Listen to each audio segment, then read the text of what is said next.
Bonjour tout le monde. Nous sommes dans la présence de Dieu et je sais que Dieu est là avec nous. Je sais que Dieu approuve ce que nous sommes en train de faire.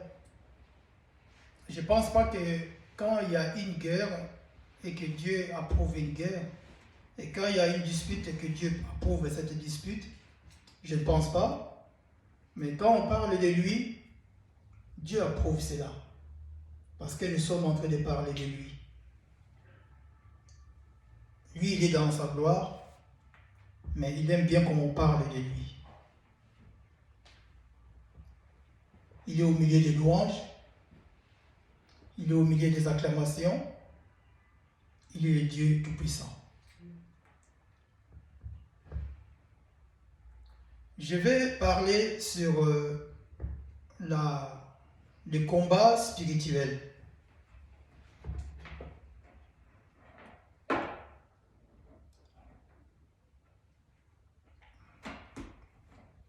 La semaine dernière, j'ai parlé sur la maîtrise de soi, qu'on appelle la tempérance, dans les livres de Galates 5, 22.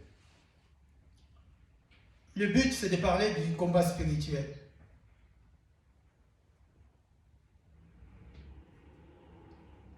Mais le combat spirituel, on ne peut pas parler du combat spirituel juste comme ça par plaisir de parler sur le combat spirituel sans savoir c'est quoi exactement le combat spirituel.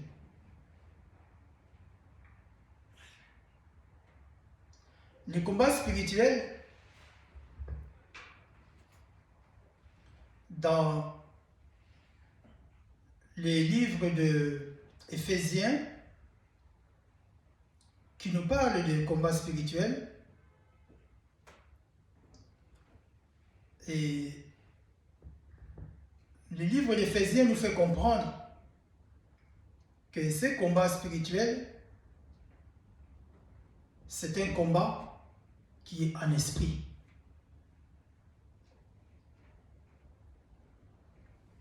C'est un combat qui se passe en esprit, non comme ça, physique.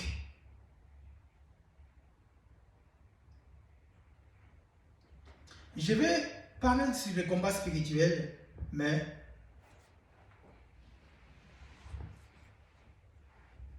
c'est quoi déjà un combat spirituel?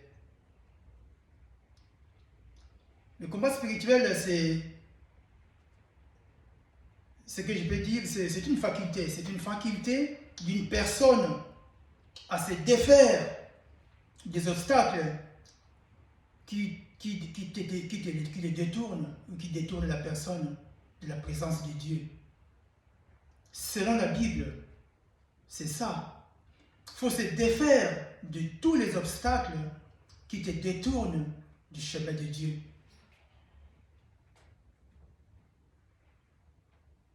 Le combat spirituel. De nos jours aujourd'hui, quand on parle de combat spirituel, il y en a qui voient sa tante, il y en a qui voient son oncle, il y en a qui voient son père, il y en a qui voient sa maman, il y en a qui voient son frère, ainsi de suite. Mais la Bible dit que c'est un combat spirituel. Il y en a qui voient même un ami.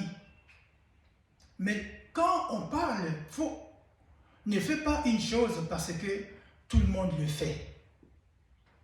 Parce que tu as regardé à la télé, j'ai vu. Parce que j'ai regardé sur Internet, j'ai vu un serviteur qui était en train de faire un combat spirituel, ça m'a plu. Qu'est-ce qui t'a plu là-dedans? C'est les mouvements qu'il a fait, les activités physiques qu'il a fait, le verbe qu'il a employé, la machination qu'il a employée. Qu'est-ce qui t'a plu quand tu as vu ça? Parce que c'est en esprit. Qu'est-ce que toi tu as vu quand ce pasteur a fait ses exploits? Qu'est-ce que toi tu as vu? Parce que la Bible dit que c'est un combat spirituel. Maintenant, toi, tu as apprécié les gestes, tu as apprécié la procédure qui est peut-être mécanique, tu as apprécié une certaine façon que la personne a fait d'une manière peut-être charnelle, et toi, tu aimes ça, et maintenant tu copies sans le savoir qu'il s'agit d'un combat spirituel et non charnel.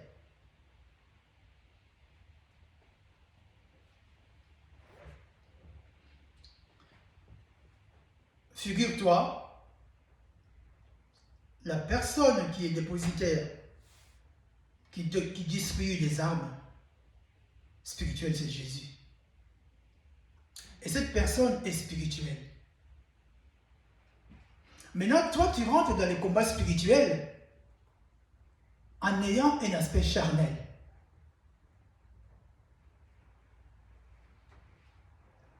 Est-ce que vous me suivez? Tu vas rentrer dans un combat spirituel.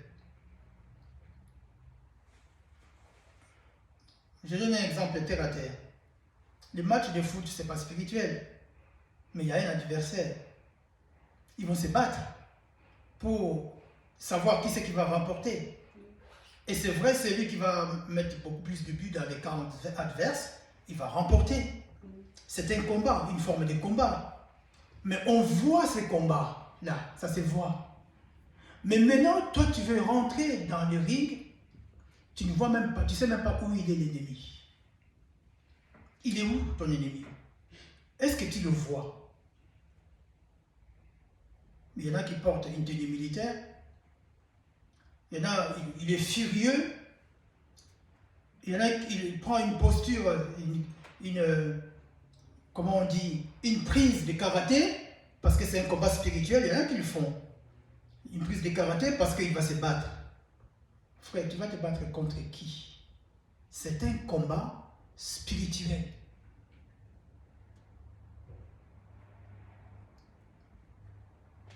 Frère, si tu me suis bien, et le jour que tu vas faire le combat spirituel, je pense que ça t'aidera sur beaucoup de choses. Le combat est spirituel. Mais tu veux faire un combat spirituel. Tu veux rentrer dans un combat spirituel. Tu es déjà dans la confusion. Là, tu as déjà un conflit spirituel. Tu veux rentrer dans quelque chose que tu ne sais pas la source. Tu ne sais pas comment ça se déroule.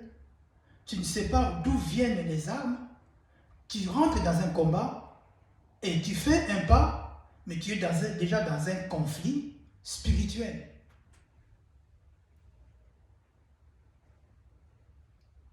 Et sache-le, quand tu veux prier, parce que c'est lui qui nous a appelés de pouvoir l'adorer, de pouvoir lui dire merci, de pouvoir faire ce que lui nous demande de faire. Il est venu sur terre, il a eu des combats. Son arme, c'était l'amour. Jésus a eu des combats, frère, plus que nous. Montre-moi là où Jésus a expédié quelqu'un dans les lieux arides. Montre-moi là où Jésus a fait le retour à l'expéditeur. Montre-moi là où Jésus a fait une liste de malédictions pour pouvoir maudire quelqu'un, l'ennemi. Montre-moi ces livres. La vie active de Jésus, c'est entre Matthieu et Jean. Cite-moi le verset où Jésus a fait le retour à l'expéditeur.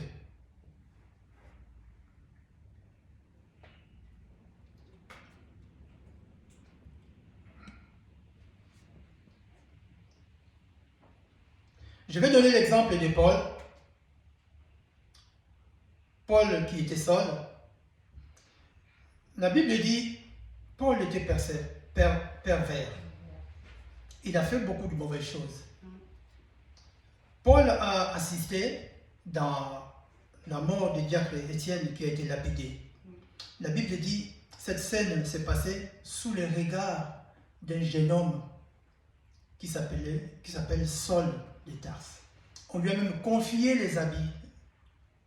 Frère, un jeune, quand il voit, on est en train d'achever quelqu'un, de lyncher quelqu'un avec des pierres, avec tout ce qu'ils avaient ces jours-là, il sera triste, il va peut-être pleurer, mais lui, ça ne lui a rien fait. Donc Dieu, ces jours-là, je ne sais pas, mais je pense que Dieu a vu que ce jeune-là, il a un cœur dur. Je pense que Paul, ce qu'il a fait, cela a touché le cœur de Dieu. Parce que quand tu as un cœur qui est très dur, tu ne peux rien faire de bon. Tu regardes une scène, on est en train de donner la mort à quelqu'un, un être humain qui est comme toi, et toi, même, s'il a pleuré, peut-être la Bible aurait pu dire que le jeune homme Saul, il avait des larmes aux yeux. Mais on n'a pas vu ça. C'est pour cela que Dieu l'a intercepté en allant sur le chemin de Damas. Dieu lui a fait voir que Paul, aujourd'hui, tu vas tomber sur un plus dur que toi. C'est moi-même. Maintenant, moi, je pose la question. Par rapport à tout ce que Paul a fait. Parce que Paul allait à Damas, il a pris, il était accompagné avec les gens qui étaient avec lui. Et quand il allait à Damas, ce n'était pas pour distribuer des chocolats. C'était pour maltraiter les chrétiens. Bien entendu, c'était dans son esprit, c'était dans son cœur. Et maintenant, toi, si toi tu as passé ta vie à expédier Paul dans les lieux arides, retour à l'expéditeur, tu ne vois pas que c'est faux? Malgré que Paul était pervers, malgré que Paul était l'ennemi des enfants de Dieu, mais derrière ça, Dieu avait un plan merveilleux sur Paul. Est-ce que vous me suivez? Toi, tu vas passer ta prière, retour l'expéditeur à Paul, retour l'expéditeur à Paul, tout ce que tu vas dire, et tu vas même prendre, tu peux prendre même les choses qu'on dit ici sur terre. La charité bien ordonnée commence par soi-même. Je ne sais pas si c'est quel verset. Ainsi de suite, tout ce que tu veux, frère. La vie de quelqu'un, tu ne sais pas ce qui peut avoir arrivé derrière, après. Parce que Dieu a un plan, peut-être pour chaque personne, je ne sais pas.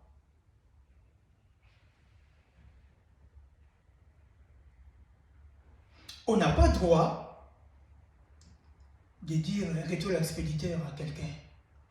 Tu t'imagines si quelqu'un a dit retour l'expéditeur à Paul, mais regarde tout ce qu'on lit, les épîtres de Paul, là. Le Nouveau Testament, c'est plein des épîtres que Paul a écrits. Maintenant, toi, tu as passé ton temps à faire retour à l'expéditeur. Paul aussi était un méchant. Le but, c'est ça. Dieu est venu pour nous qui sommes malades. Personne sur terre n'est parfait. Personne ne l'est. Jésus est venu pour les malades. Qui c'est qui est malade? C'est tout le monde qui est malade. Maintenant, toi, tu veux rentrer dans les combats spirituels avec une rage de faire retour l'expéditeur. Mais quand on a une rage de dire retour l'expéditeur, mais dans ton cœur, il y a la haine déjà. Et tu appelles ça un combat spirituel. Avec une haine, avec un esprit de vengeance, avec de mauvaises choses dans les cœurs, avec tous les malheurs que tu peux souhaiter à cette personne, que si cette personne t'a donné la maladie, si cette personne t'a volé ton argent, si cette personne a piqué ta femme, ou ton mari, ainsi de suite, et dans ton cœur, retour l'expéditeur, mais tu es dans un conflit spirituel, frère.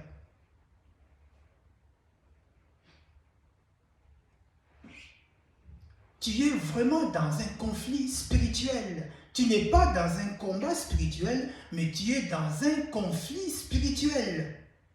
Parce que, pourquoi? On va lire dans le livre de Jean, Jean 21, 18, et après on va lire dans le livre de Timothée, 2 Timothée 3, 12. Jean 18, 21, 18.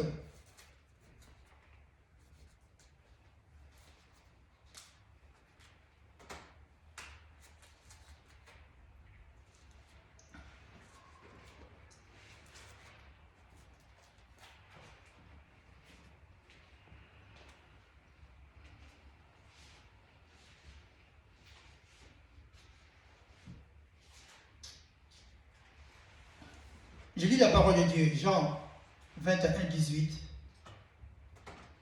En vérité, je te le dis, quand tu étais plus jeune, tu te saignais toi-même et tu allais où tu voulais.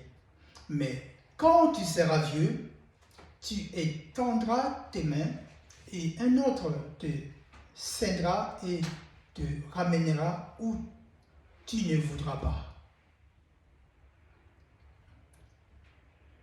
N'oublie pas, je parle à des chrétiens. Qui c'est qui a voulu qu'ils soient chrétiens, qu'ils deviennent chrétiens un jour? Personne.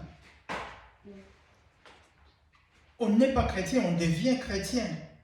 Moi, quand j'étais né, je n'étais pas né chrétien, je suis devenu chrétien par la suite. Suite à des différentes choses. Ça peut être, Dieu t'appelle par des différents moyens. Dieu peut t'atteindre par des différents moyens. Dans des situations difficiles, dans des situations compliquées, et derrière ça, il y a un appel. Donc, quand tu viens vers le Seigneur, tu deviens vieux. Est-ce que vous me suivez? Tu n'es plus jeune. Là, je ne parle pas de l'âge, je parle dans l'aspect spirituel. Quand on vient vers le Seigneur, on devient vieux. Donc, un vieux, on va l'aider pour ceindre sa ceinture, on va l'aider peut-être pour mettre son pantalon, le haut, je ne sais pas, ses habits, ses vêtements, et on l'amènera là où il ne voudra pas. Maintenant, dans ta prière, toi tu vas où? Dieu ne t'amènera jamais d'aller immoler quelqu'un dans ton esprit, d'aller faire les retours expéditeurs. Donc là, tu es encore jeune. Est-ce que vous me suivez? Tu es encore jeune. Tu as encore envie de te battre. Tu as encore envie de te montrer que tu as encore de la force. Celui qui est venu dans le Seigneur, celui qui est mort avec Christ, ressuscité avec Christ, il est vieux, alors on l'amènera là où il ne voudra pas.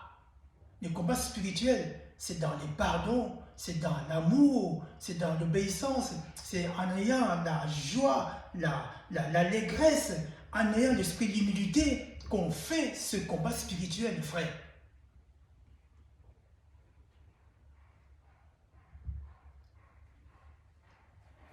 Le combat spirituel, il faut devenir un vieux qui est fatigué, un vieux qui n'a plus de force, un vieux pour lever sa main, on l'aide pour élever sa main, un vieux pour faire un pas, on l'aide pour faire un pas parce qu'il est vieux. Alors, qui c'est qui va t'aider à faire un pas? C'est Jésus. Mais Jésus, quand Jésus fait un pas avec toi, Jésus ne vient pas pour te permettre de dire retour à l'expéditeur.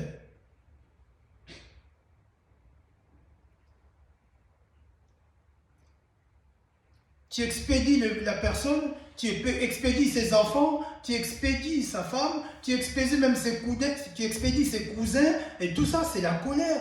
Ça exprime une colère, une haine qui est derrière. Tu souhaites du mal sur quelqu'un. Est-ce que le temps que tu vas passer dans la prière, Dieu te dit, tu vas faire 2 heures du temps, 3 heures du temps, pour pouvoir souhaiter du mal à une famille? C'est vrai. Et tu appelles ça un combat spirituel? C'est un conflit spirituel. Parce que la personne qui t'a fait du mal, Dieu a besoin de cette personne pour qu'un jour, cette personne soit convertie. Si toi, tu n'as pas besoin de cette personne, de ton ennemi, si toi, tu n'as pas besoin de ta rivale ou ton rival, si toi tu n'as pas besoin de la marâtre qui a fait de mauvaises choses dans ta vie, si toi tu n'as pas besoin de ton beau-père ou de ta belle-mère, ton cousin, ainsi de suite, mais Dieu peut avoir besoin de cette personne, frère. Il y a une confusion dans la tête de nous les chrétiens. On croit que quand toi tu haïs la personne, Dieu aussi haït cette personne. Frère, détrompe-toi. Paul a fait de mauvaises choses, mais Dieu ne l'a pas haï.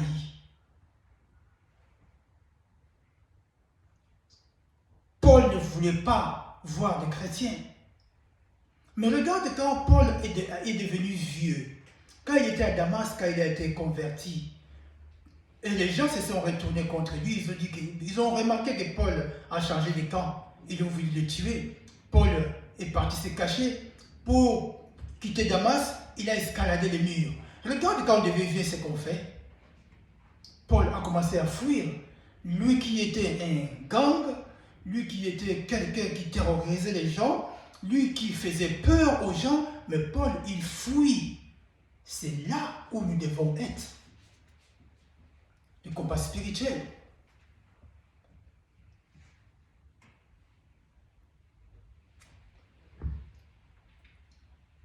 Frère, le combat spirituel, c'est un état, c'est une attitude. L'état de quelqu'un qui est humilié, et qui a l'humilité plutôt.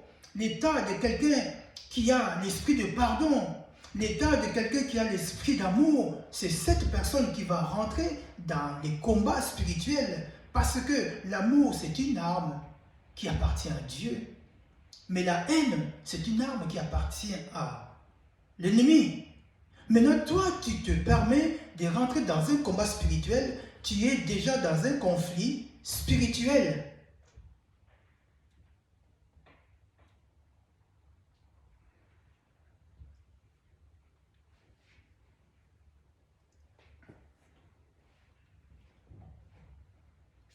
Dans un conflit,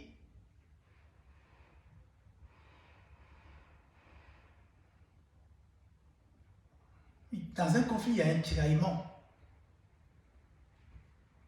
Sache-le bien, quand tu rentres dans les conflits,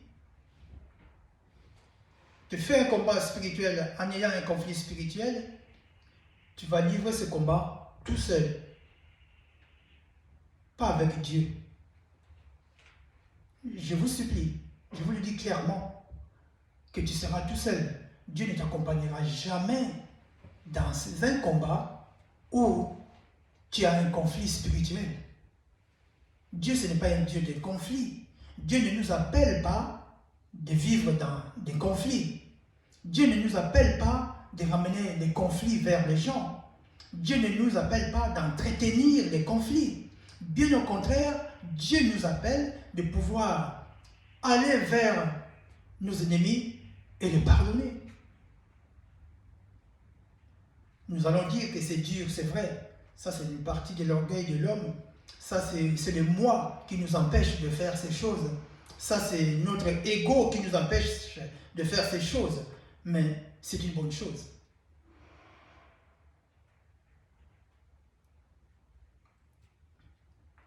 Je veux que tu puisses savoir, tu as un combat spirituel à livrer. Tu as besoin d'un combat spirituel, frère. Mais qui c'est qui va se livrer dans ce combat spirituel? Et la personne qui va se livrer dans un combat spirituel, il sera dans quel état spirituel? Quand tu es dans un conflit spirituel, ton état spirituel est déjà moisi. Et toi, tu veux rentrer dans un combat spirituel. Je ne sais pas ce que Dieu va dire, mais moi je dis que tu te livres entre les mains de l'ennemi toi-même. Parce que l'ennemi voit déjà l'état de ton cœur. Parce que le retour à l'expéditeur, tu vas souhaiter la mort à la personne. Tu vas souhaiter des maladies à la personne. Tu vas souhaiter plein de mauvaises choses à la personne. Mais dis-moi, quel est ce Dieu qui te dit de t'agenouiller et de souhaiter du mal à un être humain.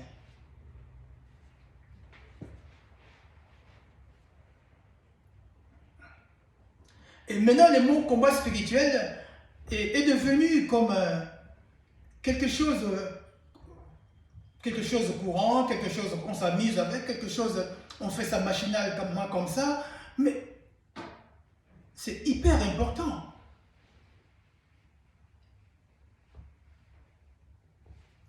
Parce que le problème, c'est quoi? Par derrière, on attend un soulagement. Quand on rentre dans un combat spirituel, par derrière, on s'attend à un soulagement. Mais le soulagement, pour que ça puisse venir, il faut avoir les armes appropriées par rapport à cet effet. Et les armes qui sont appropriées, c'est les armes spirituelles, frère, venant de Dieu.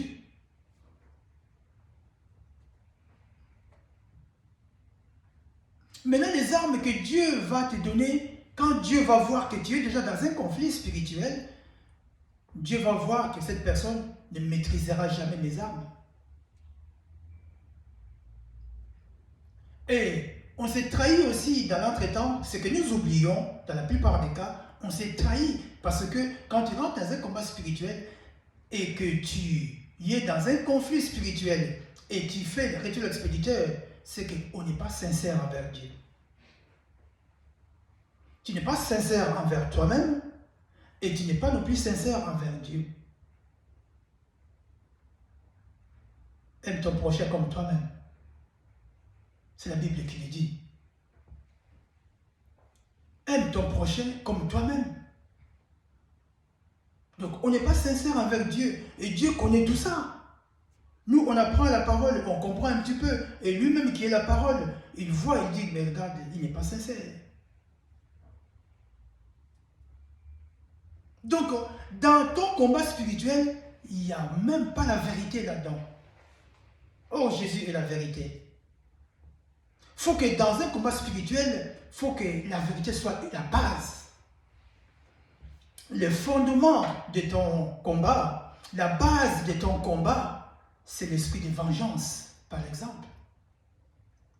Et maintenant, dans ton combat spirituel, tu vas évoluer plutôt, tu vas t'étendre dans l'essence de la vengeance. Frère, Dieu l'a dit, à lui la vengeance et la rétribution. On n'a pas droit de mettre fin à une âme. L'âme, toute âme appartient à Dieu. C'est une propriété privée de Dieu. On n'a pas le droit de mettre fin à une âme. Que ce soit la personne qui t'a fait beaucoup plus de calamités dans la vie, la personne qui a détruit ta vie, et je ne sais pas, il a fait vraiment des choses atroces, malheureusement pour toi, mais bienheureusement pour Dieu, on n'a pas le droit d'ôter une âme sur quelqu'un.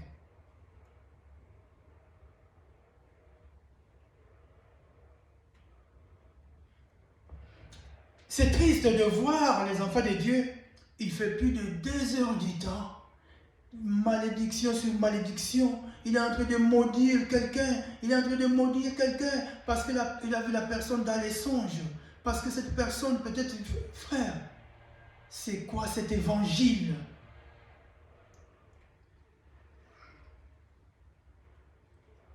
Jésus est avec les disciples, quand il annonçait sa mort venir,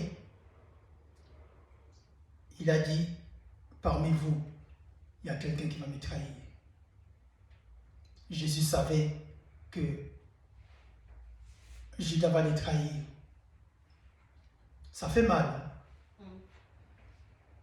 Ça fait très mal. Quelqu'un qui va te livrer pour qu'on te tue. Frère, ça bouscule.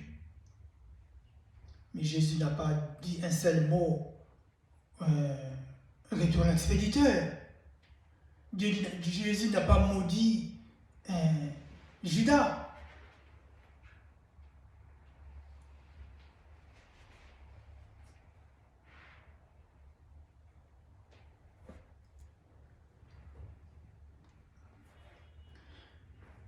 Ne fais pas quelque chose parce que tu as vu l'autre, il l'a fait.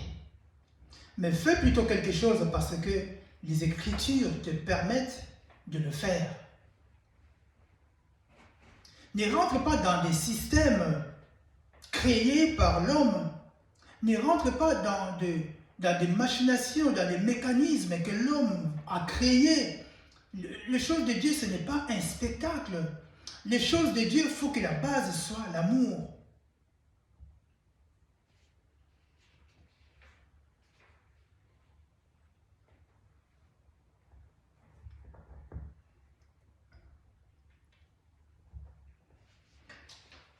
De Timothée 3,12.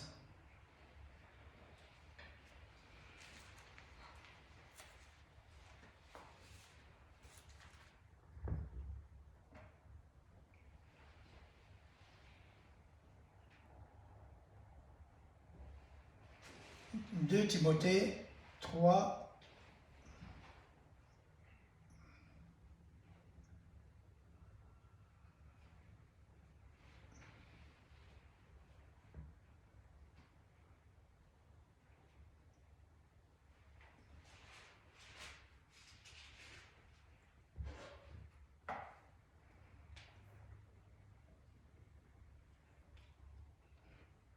Je lis la parole de Dieu.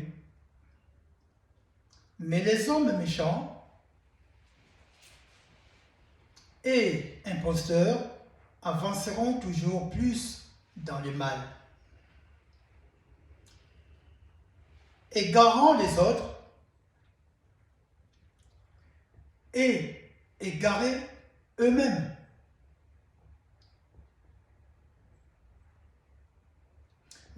La Bible dit, et toi, demeure dans les choses que tu as apprises et reconnues, certaines, sachant de qui tu les as apprises. Les hommes méchants, il y en a plein. Il y en a plein. Maintenant, la méchanceté, il y en a qui viennent en ayant la gentillesse, hein, en utilisant la parole de Dieu. Mais son fond, il y a la méchanceté. C'est un imposteur peut-être. Mais lui-même, il est égaré. Il cherche aussi à égarer les autres. Comment? En prêchant le faux évangile. En prêchant le faux évangile. Je prêche sur 500 personnes, sur 1000 personnes. Je leur fais comprendre que faire une prière des imprécations, dire du mal des autres, retour expéditeur, c'est bon. Mais je suis en train d'égarer les âmes des gens. Parce que cela, ça remonte la haine. Parce que dans ta prière, quand tu es en train de répéter la souffrance que tu as vécue, de répéter la souffrance que tes enfants ont vécue, c'est certes, peut-être tu as souffert, tu es en train de souffrir, certes, peut-être ton enfant est malade, certes, et cette douleur-là, frère, mais ça te donne la haine dans le cœur.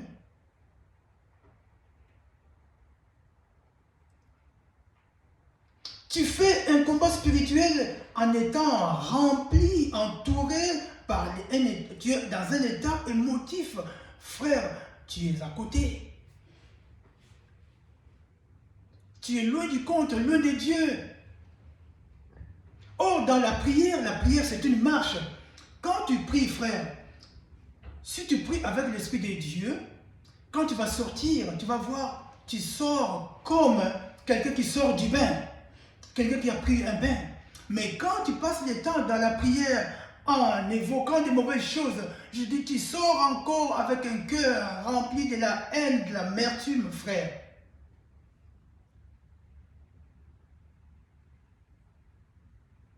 Tu auras la haine plus. Parce que quand tu vas te lever, tu vas encore détester cette personne.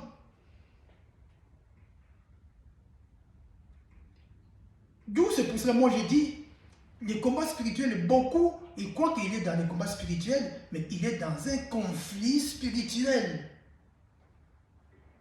Frère, sache-le bien, quand tu commences ton combat spirituel, ni dans les débuts, ni au milieu, ni dans la fin, Dieu ne t'accompagnera jamais. Tu es égaré, tu es à côté.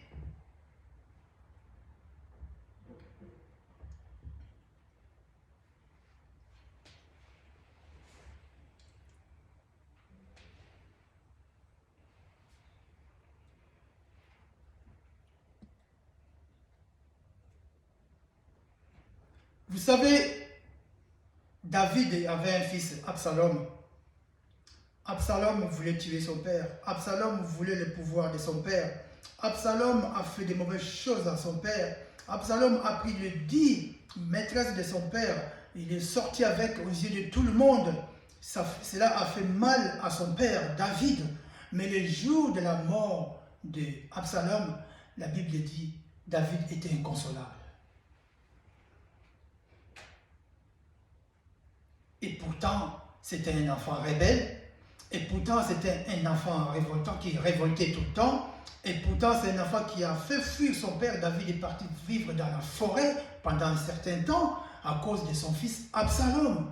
Mais quand il était mort, la Bible dit que David était inconsolable. Regarde-moi le cœur de celui dont l'Esprit de Dieu est en lui.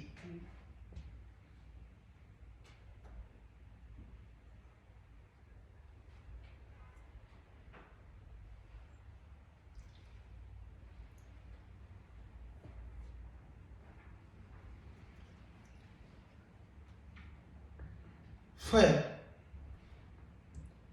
lisons bien la parole et faisons ce que la parole nous dit.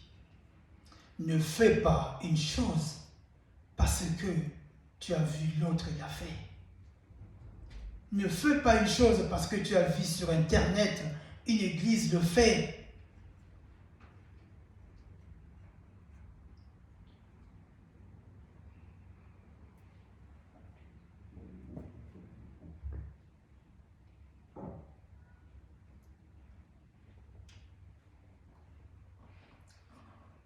Dans la prière, un élément important, la prière, c'est, tu dois marcher selon l'Esprit de Dieu. Quand tu rentres dans la prière, quand tu rentres dans les combats spirituels, tu vas marcher selon l'Esprit de Dieu. Quand tu es dans le combat spirituel, tu auras un esprit sobre. Il faut avoir une spiritualité qui sera présente, surtout dans ces moments-là.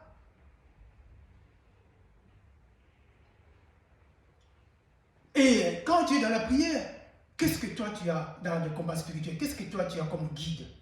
Est-ce que Jésus réellement c'est un guide dans les rituels expéditeurs? Jésus sera ton guide, c'est vrai.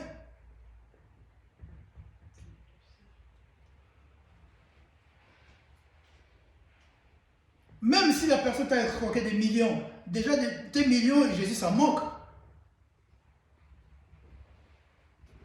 Jésus, ce n'est pas son affaire, tes millions. Jésus, lui, ce qui l'intéresse, l'état de ton cœur, frère. Parce que dans le combat spirituel, que Jésus reste ton guide. Maintenant, toi, tu es dans l'esprit de vengeance. Maintenant, toi, si tu es bousculé, tu rentres dans le combat spirituel, tu es bousculé. Même si tu mets une tenue militaire, il y en a qui croient que quand je mets une tenue militaire, je suis un bon combattant dans la prière. Frère, ces combats-là, ce n'est pas une tenue militaire, ce n'est pas une arme de la chair, c'est un combat spirituel. Et les choses de l'esprit, on ne les voit pas. Les choses de l'esprit, ça ne se voit pas. Dis-moi quel est ce verset où Dieu a dit, si tu veux rentrer dans un combat spirituel, il faut mettre une tenue spirituelle, tenue de militaire. Il faut changer de tenue, il faut mettre peut-être un kimono, parce que tu vas te battre. Il ne s'agit pas de catch, il ne s'agit pas de judo, il ne s'agit pas de boxe thaï, il ne s'agit pas de karaté, frère. Le combat là, c'est en esprit. Faisons très attention. C'est un combat spirituel.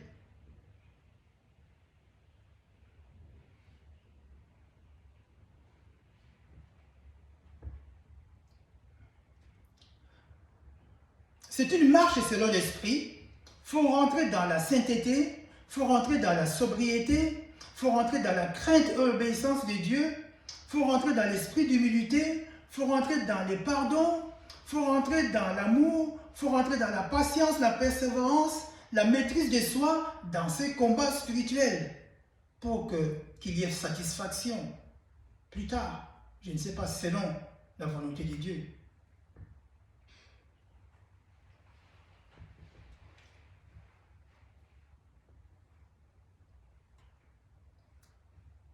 Quand Dieu dit qu'il faut avoir la ceinture dans les livres d'Éphésiens, la ceinture spirituelle, mais c'est quoi cette ceinture? La ceinture, c'est la parole de Dieu. Parce que la ceinture, elle tient les pantalons. Si tu mets un pantalon et que tu enlèves la ceinture, les pantalons risquent de tomber. Donc, quand tu veux te battre et tu as mis les pantalons, la ceinture à côté, les pantalons tombent. Donc, toi, tu es tombé déjà dans ta prière, tu es dans les conflits spirituels. La ceinture de vérité.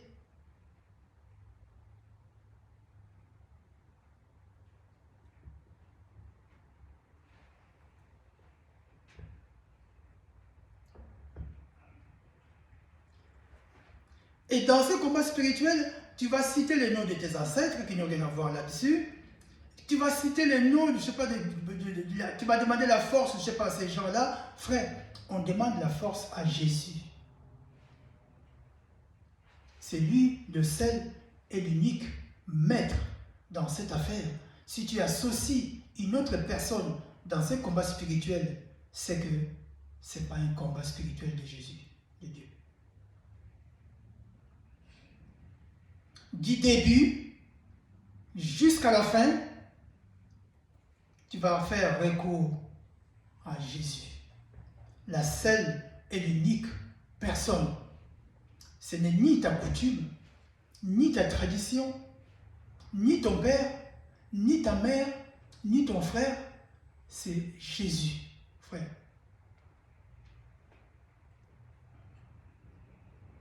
Si tu prends une pratique quelconque, je parle de combat spirituel, il y en a qui font intervenir des pratiques ancestrales, des choses, je ne sais pas, tout ce qu'ils veulent. Si tu prends, tu annexes certaines pratiques dans ces combats spirituels, tu es déjà dans un conflit spirituel. Ce n'est pas un conflit, ce n'est pas un combat de Dieu.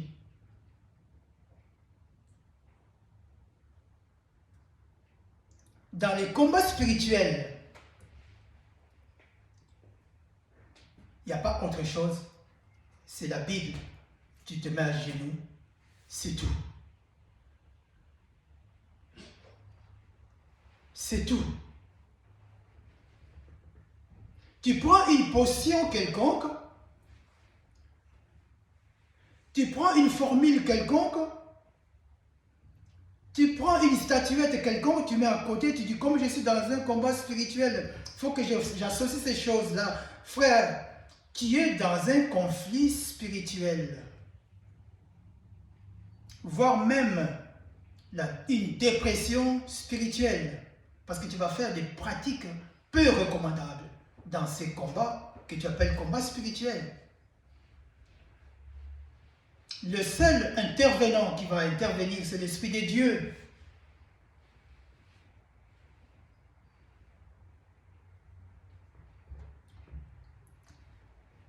Là, je n'ai pas encore touché la partie, celui qui est dans le combat spirituel.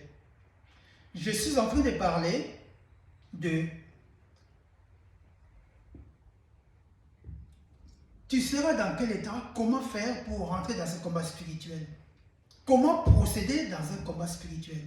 Je suis encore là.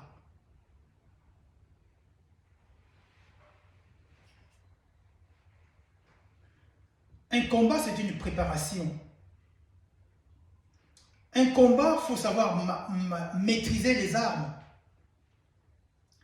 Un combat, il faut savoir qui c'est qui a fabriqué les armes que je veux utiliser. La signature qui est sur cette arme-là, c'est qui? Parce que la signature qui est dans les armes de combat spirituel que j'ai en train de parler, c'est Jésus qui a signé. Or, celui qui a signé, il nous a dit, il nous a parlé de ces armes-là dans le livre d'Éphésiens. Mais les armes que toi, tu vas utiliser dans ton combat que tu as pris, la machette que tu as mis à côté, le couteau que tu as mis à côté, sur le côté, le revolver peut-être que tu as mis sur le côté. Qui c'est qui est le fabricant de cette arme-là? C'est Jésus. qui a fabriqué cette machette, ces couteaux, il t'a dit de mettre le couteau à côté pour donner un coup de machette, un coup de couteau à un esprit. C'est vrai, c'est Jésus. Et l'esprit que tu vas donner un coup de couteau, est-ce que tu le vois? Tu vois cet esprit-là?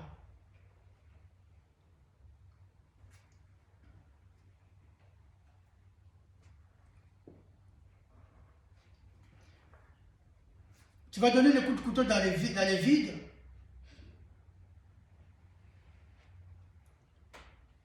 Dans l'air, et puis tu vas dire que j'ai vaincu. Frère, tu as vaincu.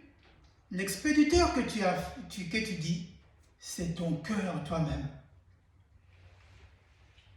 L'expéditeur que tu as commencé dès le début, retour l'expéditeur, frère, c'est ton cœur qui expédie tout ce que tu es en train de dire.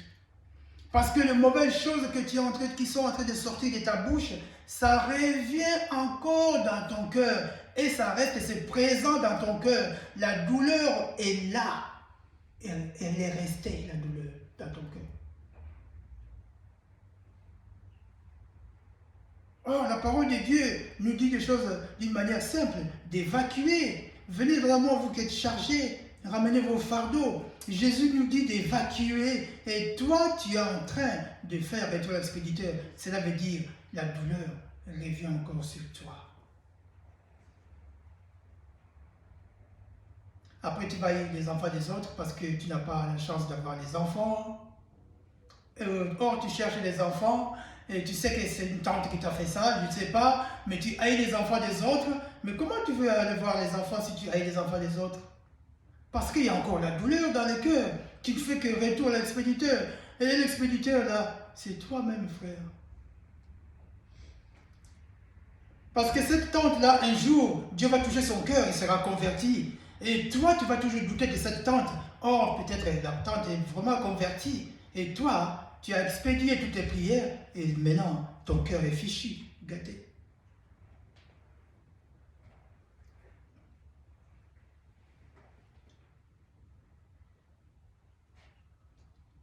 Et tu vas voir dans plein d'églises, tout le monde est en train de donner des coups de couteau aux esprits méchants, aux esprits impurs. Frère, on n'a pas besoin de quelque chose qui a été fabriqué de main de l'homme. Dieu pour pouvoir battre tes ennemis, Dieu pour pouvoir mettre l'ennemi à terre, Dieu n'a pas besoin de l'aide d'être humain. Dieu ne va pas utiliser le couteau fabriqué, je ne sais pas, en Chine, au Japon, je ne sais pas, en France, peu importe, au Congo, je ne sais pas ce que tu veux, et que ces couteaux-là puissent aider le roi des rois, les seigneurs des seigneurs. Dans ton combat spirituel, c'est vrai ça. Et les armes que Dieu nous a données, ça sert à quoi? Donc Dieu, il est incapable. Le plan de Dieu est impossible, c'est un plan inachevé. La mission de Christ, c'est une mission inachevée parce que toi, tu as rajouté ton couteau que tu utilises dans le combat spirituel. Or, quand on lit l'Écriture, la Bible dit qu'il y a tout là-dedans. Toute la vie de l'homme, c'est là-dedans. Toute la vie sur terre, c'est là-dedans dans la Bible. Et maintenant, dans le combat spirituel, l'homme a annexé quelque chose qui manquait dans la Bible. C'est vrai.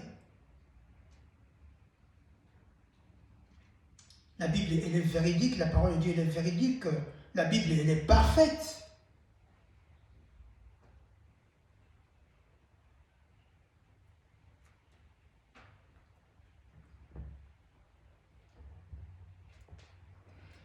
Frère, n'oublie pas, dans un combat spirituel, la vérité est derrière. Tu veux rentrer dans un combat spirituel, la vérité, elle est derrière. C'est quoi cette vérité? Dieu sait que tu cherches à t'en sortir. Le diable sait que aussi tu cherches à t'en sortir. Le diable sait que tu cherches la victoire. Mais n'oublie pas que le diable ne te laissera pas surmonter tes problèmes. Il va monter la barre plus haut pour amener la tentation.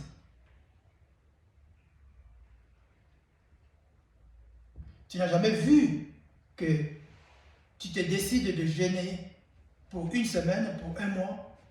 Juste le premier jour, tu es tenté. Tu n'as jamais vécu ça? Juste le premier jour, tu vas dire, mais je n'ai rien fait. Je n'ai même pas parlé. Mais la personne vient me provoquer. Qu'est-ce que j'ai fait au bout? Mais c'est une tentation.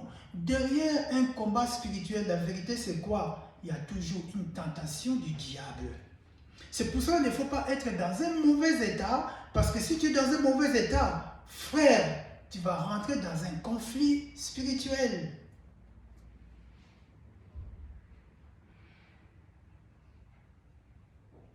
Un engagement à un combat spirituel, la tentation du diable est toujours derrière. Toujours.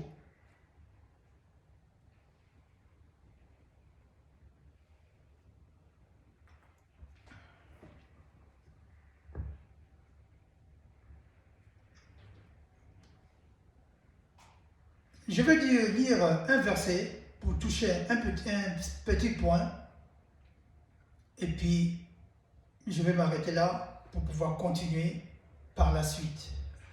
Mais, je dirais une chose, que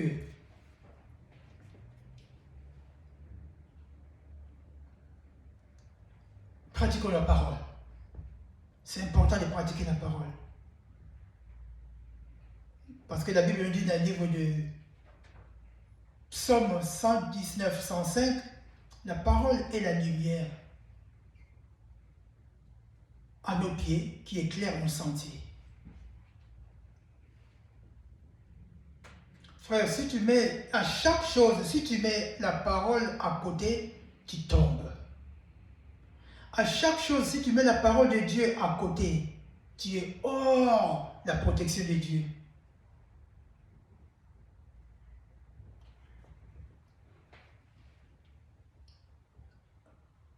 Éphésiens 6, 10. Au reste,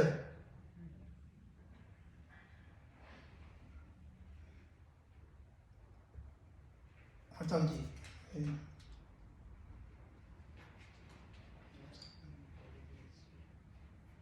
Voilà. Au reste, fortifiez-vous dans les seigneurs et par la force toute puissante. Revêtez-vous de toutes les armes de Dieu. La Bible dit ça clairement. Toutes les armes de Dieu. Afin de pouvoir tenir ferme contre les ruses du diable. Vous voyez? Car nous n'avons pas à lutter contre la chair et le sang, mais contre les dominations, contre les autorités, contre les princes de ce monde, des ténèbres, contre les esprits méchants dans les lieux célestes. Frère, la Bible dit clairement contre les esprits méchants. Mais pourquoi tu as pris un couteau? C'est un esprit méchant, un esprit. Pourquoi tu as pris un bâton méchant pour taper dans l'air, pour faire des gestes dans l'air qui ne servent à rien? La Bible dit, restez ferme contre les ruses du diable. Le diable, il est plein de ruses.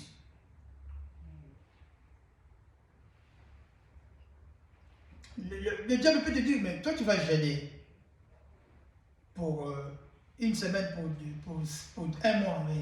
Mais depuis que je connais, ça fait 10 ans que tu pries, mais je n'ai jamais vu un changement dans ta vie.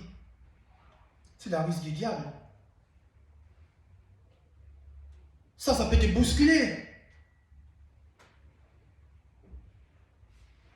Dans le verset 13, la Bible dit, c'est pourquoi prenez toutes les armes de Dieu afin de pouvoir résister dans les mauvais jours et de tenir ferme après avoir tout surmonté. Frère, pour surmonter tes difficultés, c'est avec les armes de Dieu. Or, les armes de Dieu, c'est les armes spirituelles.